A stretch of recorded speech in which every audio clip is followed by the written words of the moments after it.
Subscribe करें success थ्रिविंग channel को और बेल आइकन को दबाएं हमारे लेटेस्ट वीडियो सबसे पहले देखने।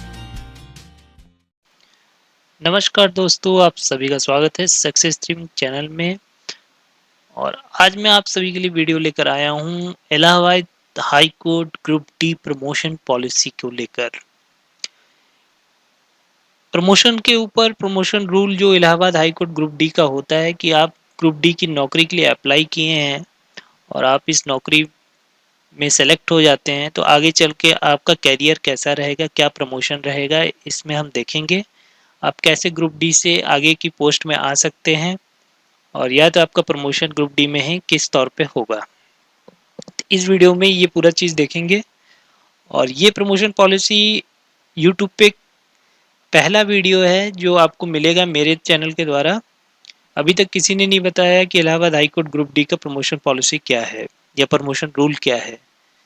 तो आइए शुरू करते हैं वीडियो को। और वीडियो शुरू करने से पहले आप सभी से निवेदन है, अगर आपने अभी तक मेरे चैनल को सब्सक्राइब नहीं किया तो ज़रूर सब्सक्राइब कर लें और साथ ही नोटिफिकेशन बेल को जरूर ऑन कर ले ताकि इलाहाबाद हाई कोर्ट से रिलेटेड कोई भी वीडियो आपको मिल सके सबसे पहले। तो आइए शुरू करते हैं वीडियो को। वीडियो शुरू करने से पहले मैं आप सभी को एक चीज़ बताना चाहूँगा कि इसमें जो प्रमोशन पॉलिसी बताई गई है वो इलाहाबाद हाई कोर्ट के रूल 1976 और डिस्ट्रिक्ट कोर्ट के रूल 2013 के अनुसार बताई गई है। तो आइए शुरू करते हैं वीडियो को और जानते हैं Allahabad high court group D promotion policy के बारे में। तो आप यहाँ देख पा रहे होंगे promotion are basis on two types. Promotion इसमें दो टाइप के होते हैं, एक डिपार्टमेंट एग्जाम के थ्रू होता है और दूसरा सीनियरिटी बेसिस नॉर्मल होता है। जब आप सीनियर हो जाते हैं उस कार्य में तो आपका एक प्रमोशन होता है, ठीक है। तो ये दो प्रकार के प्रमोशन होते हैं, department exam and seniority basis, जिसको नॉर्मल भी बोला जाता है। अब दूसरी चीज है एलिजिबिलिटी फॉर डिपार्टमेंट एग्जाम। अगर आप डिपार्टमेंट एग्जाम के थ्रू प्रमोशन लेते हैं तो आपकी एलिजिबिलिटी कितनी होनी चाहिए। देखिए, इसके लिए आपको minimum education qualification up to 10th, कम से कम 10th पास होना चाहिए एंड एबव या उससे ऊपर हो तो ज़्यादा बेटर है, ठीक है। आपके पास मिनिमम क्वालिफिकेशन होना चाहिए डिपार्टमेंटल एग्जाम देने के लिए। और नॉर्मल प्रमोशन के लिए सीनियरिटी बेसिस होना चाहिए, ठीक है। आप मतलब कम से कम नॉर्मल प्रमोशन जब लेना चाह रहे हैं, सीनियरिटी बेसिस प्रमोशन लेना चाहती है तो आपको कम से कम इस जॉब में कुछ साल करने होंगे। तो आइए आगे जानते हैं। इन द नॉर्मल प्रमोशन, एक नोट है, in the normal promotion academic qualification is not required, only seniority and service counts, ठीक है। जब आप नॉर्मल प्रमोशन आपको मिलता है तो इसमें एकेडमिक क्वालिफिकेशन कोई जरूरत नहीं होती है। इसमें सीनियरिटी, आपने कितने साल सर्विस किया और आपको क्या एक्सपीरियंस हुआ और सर्विस काउंट्स के द्वारा ये नॉर्मल प्रमोशन मिलता है, ठीक है। अब आगे देखते हैं। देखिए, जो टाइम पीरियड होता है 5 से 10 और 15 ईयर्स। अगर आपका अच्छा काम रहा तो 5 साल में भी प्रमोशन मिलेगा और थोड़ा सा काम आपका सही नहीं रहा तो 10 साल लग जाते हैं प्रमोशन के लिए या 15 साल भी लग जाता है नॉर्मल सीनियरिटी बेसिस प्रमोशन के लिए, ठीक है। 5, 10 या 15, ये तीन में से एक बार आपका प्रमोशन होता है, ठीक है। तो इसलिए जब भी आप ग्रुप डी की नौकरी करने जाएं और सेलेक्ट हो जाए तो अपने काम को बहुत बहुत अच्छा रखें, ठीक है। तो जितना अच्छा काम रखेंगे उतना जल्दी आपका प्रमोशन होगा। कम से कम 5 साल सर्विस के बाद आपका प्रमोशन नेक्स्ट में हो जाएगा।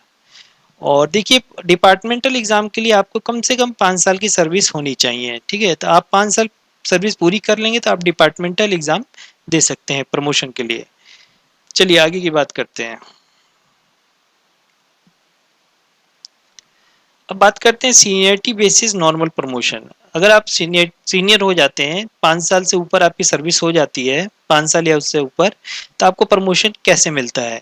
ठीक है, इसमें एजुकेशन क्वालिफिकेशन कुछ मायने नहीं रखता, बस आपकी सर्विस 5 साल होनी चाहिए और सर्विस रिकॉर्ड अच्छा होना चाहिए तो आपको प्रमोशन मिल जाता है। और थोड़ा सा सर्विस रिकॉर्ड में कुछ प्रॉब्लम होती है तो 10 साल भी लग जाते हैं या उससे ऊपर 15 साल भी लग जाते हैं। तो यहाँ पे लिखा है दफ्तरी बंडल लिफ्टर जमादार, ठीक है। ये 3 पोस्ट है, ये ग्रुप डी की ही पोस्ट है, सीनियर पोस्ट है।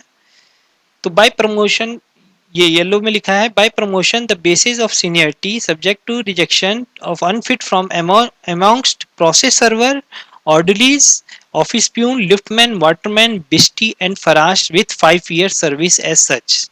ठीक है, तो ये जितनी पोस्ट हैं ग्रुप डी की, process server, orderlies, office peon, liftman, waterman, बिस्टी एंड फरासेस, जितनी पोस्ट है ग्रुप डी की, ये जब 5 साल से ऊपर सर्विस कर लेती हैं, 5 साल तक कर लेती हैं, विथ ये 5 ईयर्स एंड सच एज उसके लगभग कर लेती हैं, तो इनको दफ्तरी, बंडल, लिफ्टर, ये इनमें से कोई पोस्ट प्रमोशन के तौर पर मिलती है। ठीक है, ये इनके सर्विस सीनियरिटी बेसिस पे मिलता है। ठीक है, और सर्विस रिकॉर्ड आपका अच्छा रहा तो ये आपको प्रमोशन मिलेगा, इनमें से कोई पोस्ट मिलेगी।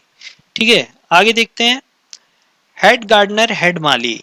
देखिए, हेड गार्डनर और हेड माली का प्रमोशन होता है by promotion the basis of seniority subject to rejection of until from amongst mali with 5 years service as such. मतलब कि आप माली की पोस्ट पे सेलेक्ट होते हैं ग्रुप डी की नौकरी में, और आपका 5 साल और उससे ऊपर की सर्विस हो जाती है और आपका रिकॉर्ड अच्छा होता है, तो आपको हेड गार्डनर यानी कि हेड माली बना दिया जाता है प्रमोशन के थ्रू। ठीक है, तो ये था आपका सीनियरिटी बेसिस नॉर्मल प्रमोशन। अब हम देखते हैं डिपार्टमेंटल एग्जाम के थ्रू प्रमोशन कैसे होता है। ये है आपका डिपार्टमेंटल एग्जाम प्रमोशन है,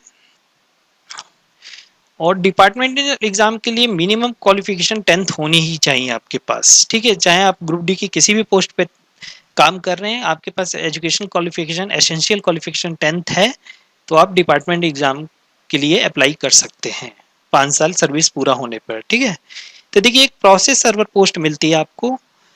प्रोसेस सर्वर तो डायरेक्ट रिक्रूटमेंट के थ्रू भी होता है, और उनको प्रमोशन तौर पे मैंने यहाँ बताया कि प्रोसेस सर्वर यहाँ से दफ्तरी, बंडल, लिफ्ट, जमादार, कोई भी पोस्ट आपका सीनियरिटी बेस पे प्रोसेस सर्वर को मिल जाता है। परंतु अगर प्रोसेस सर्वर की पोस्ट पानी है और आप उससे नीचे पोस्ट में हैं, और लेकिन आपके पास एसेंशियल क्वालिफिकेशन है, तो आप प्रोसेस सर्वर की पोस्ट पा सकते हैं।